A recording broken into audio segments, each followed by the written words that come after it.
నమస్తే, సలాం అలైకుం. నేను మీ దోస్తు. సబ్స్క్రైబ్ చేసుకోండి. నేను మీ దోస్తు అయిపోతా.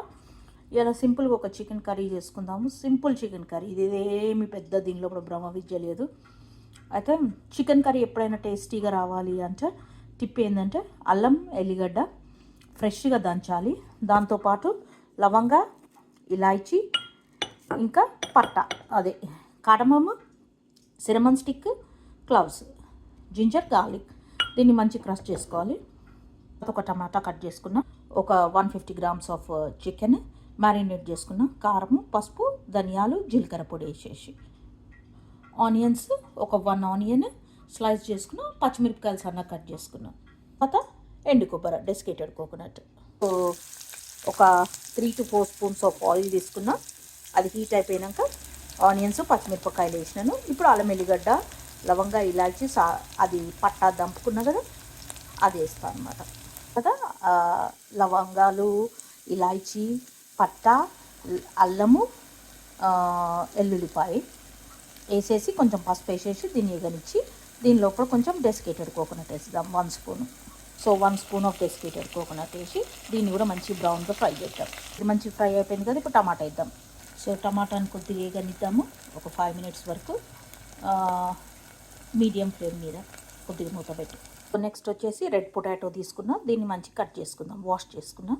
రెడ్ పొటాటో తీసుకొని కొంచెం మంచి సాటే చేసుకుందాం, ఒక 2 నిమిషాలు సాటే చేసుకున్నాం కదా. ఇప్పుడు చికెన్ వేసేద్దాం. ముందే మ్యారినేట్ చేసి పెట్టుకున్నా నిన్న నైటే. కారము, ధనియాల పొడి, జీలకర్ర పొడి, ఉప్పు, కొంచెం నిమ్మకాయ పిండి మ్యారినేట్ చేసి పెట్టుకున్నాం. సో దీన్ని మంచి మిక్స్ ఇచ్చేసి కలిపేసి మూత పెట్టేసేసి ఒక 10 minutes మంచిగా ఉడకనిద్దాం దీన్ని. మీడియం టు లో మీడియం టు ఫ్లేమ్ మీద మూత పెట్టేసి. సో 10 minutes అవుతుంది నియర్లీ. ఇప్పుడు మనము ఒక వెజిటబుల్ స్టాక్ వేసుకుందాము. చికెన్ స్టాక్ ఉంటే చికెన్ స్టాక్ కూడా వేసుకోవచ్చు. మొత్తం క్రష్ చేసి వెజ్ స్టాక్ వేసుకున్నాను, ఒక క్యూబ్. ఇప్పుడు ఒక 2 స్పూన్స్ యోగర్ట్ వేసుకుందాం. ఫ్రెష్ యోగర్ట్ ఒక 2 స్పూన్స్ వేసుకుందాం. సో యోగర్ట్ 2 స్పూన్స్ వేసుకున్నాం కదా, మంచి దీన్ని కలిపేసేసి మళ్ళీ ఒక 7 minutes సిమ్మర్ మీద మూత పెట్టి పెడతాం. కలిపేసి సిమ్మర్ మీద కొంచెం సేపు పెడదాం. పెట్టేసిన మళ్ళీ ఒక 6 to 7 minutes తర్వాత చూద్దాం. సో మీన్ వైల్ కొంచెం సాఫ్రాన్ అన్నం వండుదాము. ఫేక్ సాఫ్రాన్ రైస్ మన హోటల్స్లో చేస్తారు కదా, అట్లా. దీనికి ఏమేమి తీసుకున్నా అంటే రైస్ కడిగేసేసి వాటర్ తీసుకున్నాను, 1.5 cup వాటర్ తీసుకున్నాను. ఇది సాఫ్రాన్ పౌడర్ దొరుకుతుంది కదా ఆల్డీలా, ఉల్వర్స్లో, కూల్స్లో, అది ఒక 2 pinches ఆఫ్ సాఫ్రాన్ కలర్ వేసుకున్నాను. కాడమం పౌడర్ ఒక 5 pinches కాడమం పౌడర్ వేసుకోండి, లేదా ఒక 1/4 స్పూన్ ఆఫ్ కాడమం పౌడర్ వేసుకోండి. తర్వాత salt according to your taste. ఒక 1 స్పూన్ ఆఫ్ ఆయిల్ లేదా బటర్ వేసుకోండి. 18 minutes మైక్రోవేవ్ చేసుకోండి. హెల్త్కి మంచిది కాదు, కానీ ఇప్పుడు నాకు ఓపిక లేదు. 18 minutes తర్వాత సాఫ్రాన్ రైస్ రెడీ అయిపోతుంది.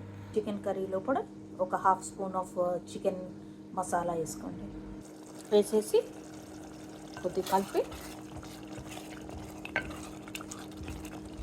ఇది మంచిగా ఉడికిపోయింది. ఇప్పుడు వాసన మాత్రం జబర్దస్త్ వాసన వస్తుంది. మూత పెట్టేసి గ్యాస్ బంద్ చేసేయండి, అంతే. రెడీ అయిపోయిందనమాట చికెన్ ఆలుగడ్డ కూర, సింపుల్ వేలా.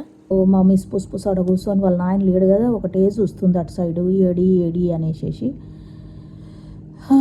మా పక్కింట్లోకి ఇంకా నోట్లో ఊరిలు వస్తుండొచ్చు ఇప్పుడు ఈ వాసనకు.